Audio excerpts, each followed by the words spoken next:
NN TV News।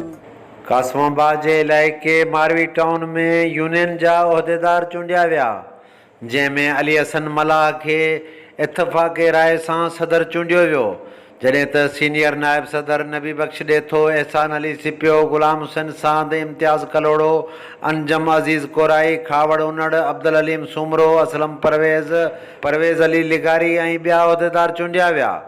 उन मौक़े ते प्रोग्राम जी तक़रीब खे ख़िताब कंदे अॻवाननि चयो त हिननि यूनियन जो ठाहिण जो मक़सदु इहो आहे, पाड़े वारनि जे हक़नि जे तहफ़ुज़ लाइ ही यूनियन ठाही वई आहे। हिते आयल महिमाननि शिया उलमा काउंसिल जे अॻवान मोहम्मद अली जरवार, महबूब अली जुणेजो MNN TV न्यूज़ जे सरवाण ऐं रोस्तम मल्लाह विकियो गाहो पिणु शिरकत कई।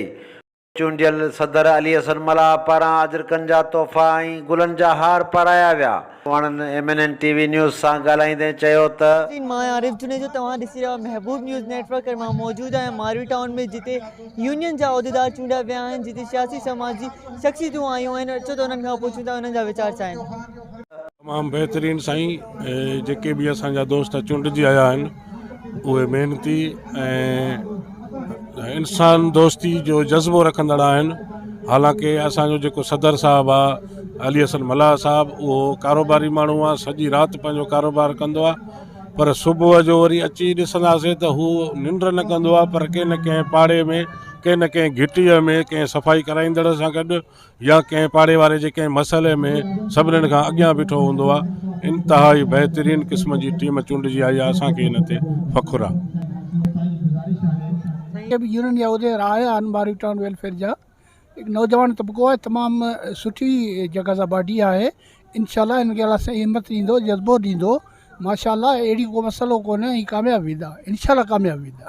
तमामु नौजवान आहिनि, नौजवान माण्हू हमेशह जिते बि तव्हां छॾींदा न उहो उते कामयाबु वेंदो। बिस्मिल्लाहिर्रहमानिर्रहीम। हीउ बहितरीनु अमल आहे, छो जो हिकु ख़िदमत ख़ल्क़ जो जज़्बो आहे। जेसि ताईं का यूनियन या का ॿधी को इतिहाद न आहे त इलाइक़े में को बि फलाही या रफ़ाही कमु कोन थियनि।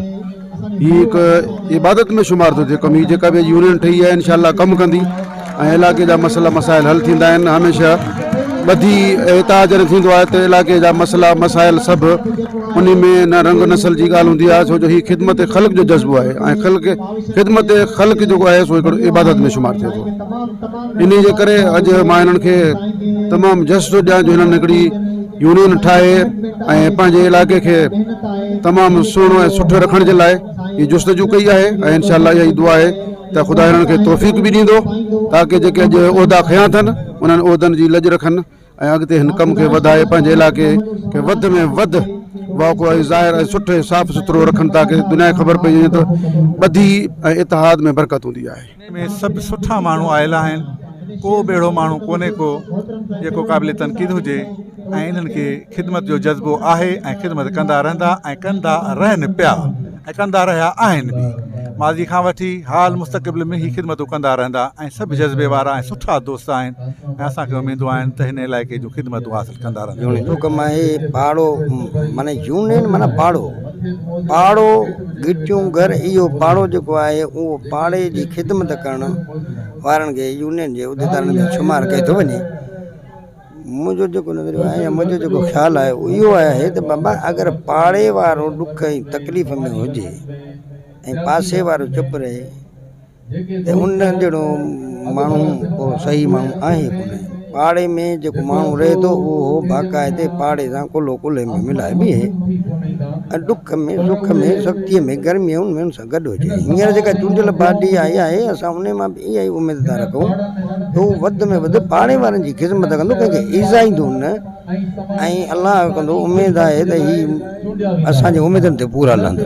चाहियूं था त जिन बि दोस्तनि जी महिरबानी असांखे चूंडियो अथनि, असां ते इतमाद कयो अथनि ऐं अलाह कंदो त असां पूरो हलंदासीं ऐं असीं पंहिंजी टाउन खे हिकिड़ो पंहिंजो घर सम्झूं था। टाउन की ख़िदमत ईअं कंदासीं जीअं असीं पंहिंजे घर जी ख़िदमत था कयूं। असांजी कंहिं बि शइ में एक्टिविटी कोन्हे। असां टाउन में जेका बि रहनि था ओड़े पाड़े में शाह लतीफ़ आहे, समनाबाद बा, उहे बि असांजा पाड़ेसी भाइर आहिनि। असां उन्हनि जे लाइ बि फेरे उघारे ईंदासीं ऐं पंहिंजे इलाइक़े खे त असां उहो तव्हांजे आॾो आहे तव्हां पंहिंजी वर्क कंदव त असांजी साफ़ सुथराई गेट लाइन जेको बि सिस्टम आहे असां उन लाइ तमामु भरपूर कोशिशि कई आहे, ॾींहं राति कयूं था। काशिफ़ साहिब जी महिरबानी आहे, पर लेकिन असां पंहिंजी पाण ख़िदमत था कयूं। जेका असांखे माण्हू पंहिंजी फ़ी ॾियनि था उन्हनि जे तहत ई उन्हनि जे घरनि जी सफ़ाई सुथरी थिए थी ऐं इंशाअल्लाह असां उन्हनि जी ख़िदमत कंदा रहंदासीं। जंहिं बि माण्हू सां का नाजाइज़ी थींदी असां उन सां पंहिंजे घर वांगुरु बीही रहंदासीं त बाबा तोसां नाजाइज़ी असां तोसां गॾु बीठाऊं।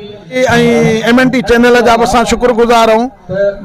वॾे में वॾा असां जेको चेयरमैन CEO आहे MNT चैनल जो महबूब जूणेचो साहब, उन जा शुक्रगुज़ार आहियूं। जीअं उनखे कॉल कईसीं त फौरन पंहिंजी टीम समेत, ऐं उहो असांजो हिन प्रोग्राम जो ख़ासि महिमान आहे। असां उन जा ऐं असांजो ख़ासि महिमान मोहम्मद अली जरवार साहब जेको अहले शियत जो सिंध जो सदर आहे, असां उन जा बि शुक्रगुज़ार आहियूं। जेका बि आया आहिनि सभिनि दोस्तनि जा असां शुक्रगुज़ार आहियूं। हे जेके नवां आया आहिनि उहिदेदार इंशाअल्लाह ताला उहे सुठो कमु कंदा ऐं हुज़ूर पाक सल्लल्लाहु अलैहि वसल्लम हदीस आहे त जेका सफ़ाई आहे निसफ़ ईमान आहे, त उहो निसफ़ ईमान जे हिसाब सां ही महिनत कनि ऐं जेको आहे सफ़ाई सुथराई कनि ऐं इहे बहितर आहे। इंशाअल्लाह बहितर कमु कंदा, उमेदु असांखे आहे इंशाअल्लाह बहितर कमु कंदा। नई बाडी आई आहे, इन में तमामु लीडरशिप ईमानदार आहे, उन सां गॾु जेकी बाडी आहे तमामु ईमानदार आहे।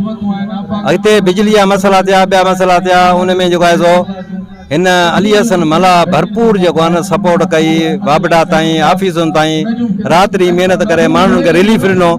उन्हीअ करे सॼी आवाम अली हसन मला सां ख़ुशि आहे ऐं अॻिते बि उमेदु आहे त सभिनी उमेदूं वापसि आहिनि। वीचारो महिनत करे थो, पंहिंजे घरों पैसो ख़र्च थो करे, टाइम ख़र्च थो करे माण्हुनि जी ख़ुशहालीअ लाइ।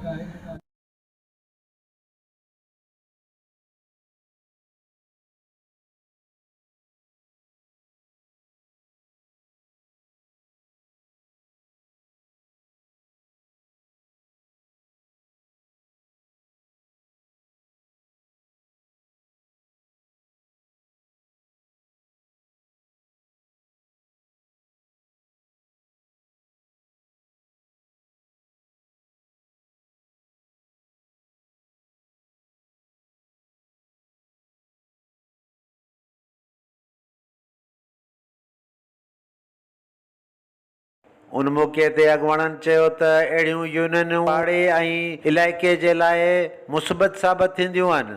हुननि आला अख़्तियारनि खां अपील कई त उन्हनि यूनियन जी मालिकी करे TMO ऐं ॿियनि वसवारनि खे सहकार करणु घुरिजे। MNN TV news Hyderabad. MNN TV News.